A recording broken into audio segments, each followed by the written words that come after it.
ஆட்சியாளர்களால் நம் ஜனநாயக கட்டமைப்பில் விரிசல் ஏற்படுத்தப்பட்டிருப்பதாக மக்களவை எதிர்க்கட்சித் தலைவர் ராகுல் காந்தி குற்றம் சாட்டியுள்ளார். நீலகிரி மாவட்டம் கூடலூரில் புனித தாமஸ் பள்ளியின் பொன்விழா கொண்டாட்டத்தில் பங்கேற்க ராகுல் காந்தி தமிழ்நாடு வந்தார். நிகழ்ச்சியில் கலந்து கொள்ள வந்த ராகுலுக்கு செண்டை மேளம் முழங்க உற்சாக வரவேற்பு அளிக்கப்பட்டது.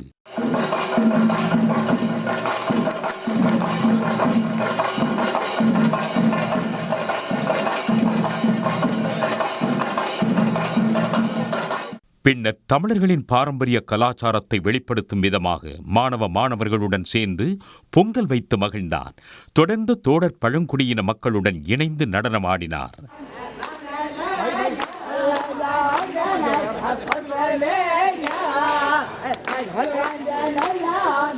பின்னர் மேடையில் பேசிய ராகுல் காந்தி, இளம் மாணவர்களை அறிவார்ந்த குடிமக்களாக மாற்றுவதே பள்ளிகளின் கடமை என்றார்.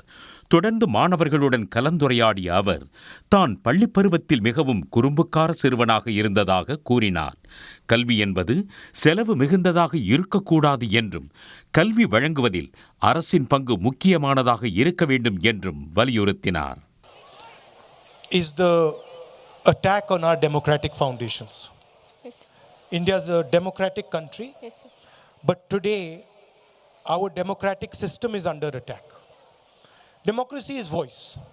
So democracy is the idea that you should have a voice, yes. I should have a voice, all these people should have a voice, all those children in front of us should have a voice. இறுதியில் இனிய பொங்கல் நல்வாழ்த்துகள் என தமிழில் கூறி வாழ்த்து தெரிவித்தார். இனிய பொங்கல் நல்வாழ்த்துக்கள்.